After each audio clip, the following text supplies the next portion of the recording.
বিপ্লবী এবং সৈনিকদের খুনি বলা যায় না, কারণ তাদের কর্মকাণ্ড এবং উদ্দেশ্য সাধারণ অপরাধীর সাথে তুলনা করা যায় না। আদালত যখন প্রাণ নেয় সেটাকে খুন বলা যায়? একজন সৈনিক যখন দেশের শত্রুকে হত্যা করে সেটা কি অপরাধমূলক কাজ? একজন নারী যখন তার ধর্ষককে হত্যা করে ফেলে ধর্ষণের সময় সেটা কি অপরাধ? না, সেটা না। কেন না? এর কয়েকটা কারণ আছে, বুঝে দেখি। 1 নম্বর কারণ, নৈতিক পার্থক্য, মোরাল জাস্টিফিকেশন। বিপ্লবীরা সাধারণত বিদ্যমান শাসন ব্যবস্থার অন্যায় বা নিপীড়নের বিরুদ্ধে সংগ্রাম করে।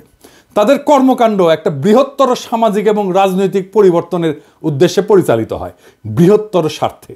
নৈতিক দৃষ্টিকোণ থেকে এটা ন্যায় যুদ্ধ, জাস্ট ওয়ার, এই ধারণার সাথে সম্পর্কিত। সৈনিকেরাও একটা প্রতিষ্ঠিত রাষ্ট্র বা আদর্শ রক্ষার জন্য কর্তব্য পালন করেন। 2 নাম্বার, উদ্দেশ্যের মাহাত্ম্য, এটাকে ইংরেজিতে বলে এন্ডস ভার্সেস মিনস। বিপ্লবী বা সৈনিকদের কর্মকাণ্ডের উদ্দেশ্য ব্যক্তিগত স্বার্থ না, বরং এটা বৃহত্তর সমাজ জাতির জন্য। দার্শনিক ইমানুয়েল কান্ট বা জন স্টুয়ার্ট মিলের মতবাদে উদ্দেশ্যের গুরুত্ব এবং প্রভাব নিয়ে আলোচনা আছে। মিলের উপযোগবাদ বলে একটা তত্ত্ব আছে। এটা অনুযায়ী যদি একটা কর্ম বৃহত্তর জনগণের কল্যাণে হয় তবে সেটা নৈতিকভাবে গ্রহণযোগ্য। 3 নাম্বার, সমাজের দৃষ্টিভঙ্গি বা পারসেপশন বাই সোসাইটি। সমাজ সাধারণত সৈনিকদের রক্ষক এবং বিপ্লবীদের ন্যায়ের প্রতীক হিসাবে দেখে। সময়ের সঙ্গে অনেক বিপ্লবীকে নায়ক হিসেবে স্বীকৃতি দেওয়া হয়। এটার আইনি ব্যাখ্যাও আছে। 1 নম্বর হইতেছে যে লেজিটিমেসি অফ অ্যাকশন, মানে রাষ্ট্রীয় বৈধতা। সৈনিকদের কর্মকাণ্ড রাষ্ট্রীয় আদেশের আওতায় ঘটে। আন্তর্জাতিক আইন অনুযায়ী যুদ্ধ বা প্রতিরক্ষায় হত্যা বৈধ যদি তা যুদ্ধের আইন মেনে চলে। 2 নম্বর হচ্ছে রাজনৈতিক লড়াই বনাম অপরাধ, পলিটিক্যাল স্ট্রাগল ভার্সেস ক্রাইম। বিপ্লবীরা সবসময় বিদ্যমান আইন ভঙ্গ করে। বিপ্লব বা অভ্যুত্থান বিদ্যমান আইনের উপরে। সেই জন্যে বিপ্লবীদের কর্মকাণ্ডকে অপরাধ হিসেবে বিবেচনা করা যায় না, কারণ আইন এটা সংজ্ঞায়িত করে বা ডিফাইন করে অপরাধ, আর বিপ্লব এটার উপরে।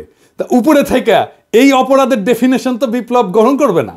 জুলাই বিপ্লবে পুলিশ নিহত হয়েছিল, মারা গেছিল, মারে ফেলা হয়েছিল, এটা অপরাধমূলক কাজ না, এটা বিপ্লবী সহিংসতা। এই জন্যই এই হত্যার বিচার করা যাবে না, কারণ বিপ্লব অভ্যুত্থান আদালত বা আইনের চাইতে বড়। যদি পুলিশ হত্যার বিচার হয় তাহলে ধরে নেবেন বিপ্লব পরাজিত।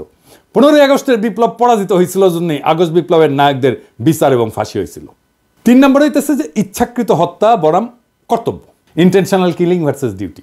সাধারণ অপরাধী ব্যক্তিগত স্বার্থে হত্যা করে, অন্যদিকে সৈনিকেরা যুদ্ধক্ষেত্রে এবং বিপ্লবীরা সামাজিক রাজনৈতিক কাঠামো এবং বিদ্যমান ব্যবস্থা বদলের উদ্দেশ্যে কাজ করে এবং এর ক্ষেত্রে বিপ্লবী সহিংসতা হয়। এইটা তাদের কাজকে ইচ্ছাকৃত হত্যাকাণ্ড থেকে আলাদা করে। সেই জন্যই তাদের কাজগুলোকে ইচ্ছাকৃত হত্যাকাণ্ড থেকে আলাদা হয়ে যায়। শেখ মুজিবকে কেউ খুন করেনি, সে অভ্যুত্থানে নিহত। তার পরিবারের সদস্যদের কেউ খুন করেনি, তারাও অভ্যুত্থানে নিহত। দ্বিতীয় অভিযোগ হচ্ছে মেজর ডালিম শিশু হত্যা করেছে। আবার ইন্টারেস্টিংলি কৌতুকপ্রদভাবে এটা আইসিছে বামেদের কাছ থেকে। হ্যাঁ, মেজর ডালিম কি শিশু হত্যা করেছে? মেজর ডালিম 32 নাম্বার আক্রমণ করে নাই, তারে দায়িত্ব দিতে চাইছিল, সে নেয় নাই। কারণ মুজিব পরিবারের সাথে তার একটা ব্যক্তিগত পারিবারিক সম্পর্ক ছিল। সে গেছিল মুজিবের ভগ্নিপতি আব্দুর রব শেরনিয়াবাতের বাসায়।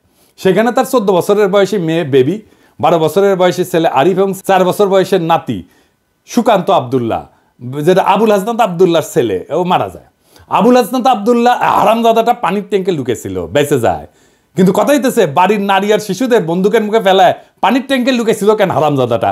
ওইটা জয় বাংলা হইলে তো আরো সুবিধা হইলেনি। যাই হোক, এবার আসেন দেখি মহান বিপ্লবের সময় শিশুদেরকে হত্যা করা হয়েছিল যতগুলো বিপ্লব হয়েছে ইতিহাসে, যেগুলোর নাম জানি আমরা, যেগুলো নিয়ে কাইট হয়ে পড়ে যায় বিপ্লবীরা। আসেন সেটা দেখি। ফরাসি বিপ্লবের সময় লুই শার্লস, যাকে লুই সপ্তদশ বলা হয়, মানে রাজা ষোড়শ লুই এবং মেরি আন্তোয়ানেটের ছোট ছেলে, বন্দি অবস্থায় খাইতে না দিয়ে কারাগারে রেখে মৃত্যুর দিকে ঠেলে দেওয়া হয়। যখন তার মৃতদেহ বের করা হচ্ছিল তার শরীরে কোনো মাংস ছিল না, কঙ্কালের উপরে চামড়া। বিপ্লবীরা হত্যা করবে না, কারণ তাদের পবিত্রতা নষ্ট হবে, কিন্তু খাইতে না দিয়া দিনের পর দিন কষ্ট দিয়া মেরে ফেলা যাবে। তো ফরাসি বিপ্লব নিয়ে আধিখ্যাত তো করে সবাই। আবার রুশ বিপ্লব নিয়ে তো বামেরা কাইট হয়ে পড়ে যায় না? যে বামেরা কবে তাদেরকে কইবেন এটা, যে রাশিয়ার জার দ্বিতীয় নিকোলাস এবং তার পরিবারের সদস্যদের বন্দি করে কমিউনিস্টরা। জার কিন্তু তখন ক্ষমতায় না, জারের ক্ষমতা অনেক আগেই চলে গেছে। কমিউনিস্টরা কিন্তু জারের কাছ থেকে ক্ষমতা নেয়নি। কমিউনিস্টরা কেরেনস্কি সরকারকে উৎখাত করে ক্ষমতা নিয়েছে, মানে লেনিন। ক্ষমতা নেওয়ার পরে 18 সালে 17 জুলাই একসাথে হত্যা করে এই জারের পরিবারকে, তার স্ত্রী আলেকজান্দ্রা এবং তাদের 5 সন্তান, অলগা, তাতিয়ানা, মারিয়া, আনাস্তাসিয়া এবং অ্যালেক্সি। লেনিন মনে করছিল জারের পরিবার যদি বাইসা থাকে তাহলে তারা রাজতন্ত্র পুনরুদ্ধারের জন্য কাজ করতে পারে, এই জন্য পুরা পরিবারকে হত্যা করার সিদ্ধান্ত নেওয়া হয়। পরিবারের সকল সদস্যদেরকে কমিউনিস্ট বিপ্লবীরা গুলি করে হত্যা করে, পরে তাদের মৃতদেহ অ্যাসিড দিয়ে বিকৃত করে মাটিতে পুঁতে ফেলা হয়। এর মধ্যে অ্যানাস্তেসিয়া নিকোলায়েভনার এর বয়স ছিল 17 বছর, আর অ্যালেক্সি নিকোলায়েভিচের বয়স ছিল মাত্র 13 বছর। দুই ক্ষেত্রেই প্ল্যান করে মারা হয়েছে অনেক পরে। 15 আগস্টে শিশুরা মারা গেছে কোল্যাটারাল ড্যামেজে, প্ল্যান করা হয়নি যে শিশুদের মারা হবে। এখন আমরা যদি বলি মেজর ডালিমেরা তো শিখেছে ফরাসি আর রুশ বিপ্লব থেকে, উত্তর আছে আগে বামেরা লেনিনের বিচার করুক, ফ্রেঞ্চ রেভলিউশনের বিপ্লবীদের বিচার করুক, জবাব আনুক, আমরা তারপরে জবাব দেব। এখন অনেকের মনে প্রশ্ন এসছে যে মেজর ডালিম কি তাহলে দেশে ফিরবেন বা ফিরতে পারবেন?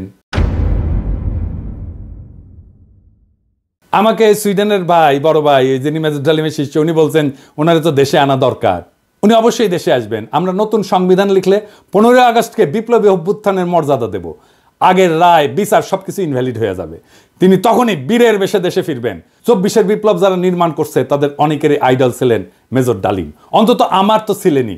ওনার নাম আমরা আকাশে লিখে রাখবো ঈসা খান তিতুমির, হাজী শরীয়তুল্লাহর সাথে। বাংলাদেশে যতবার জালেম আসবে ততবার মেজর ডালিমেরা জন্মাবে। কখনো তাদের নাম হবে আবু সাইদ, কখনো তাদের নাম হবে মীর মুগ্ধ, কখনো তাদের নাম হবে ওয়াসিম, আনাস। আমরা এক একটা তারার নাম দেব এই বীরদের নামে। 24-এর বিপ্লব একটা প্রকৃত বিপ্লব হয়ে উঠবে যদি আমরা নতুন সংবিধান লিখে মেজর ডালিমকে দেশে ফিরে আনতে পারি। সেই দিন হবে বিপ্লবের প্রকৃত বিজয়। ইনকিলাব জিন্দাবাদ।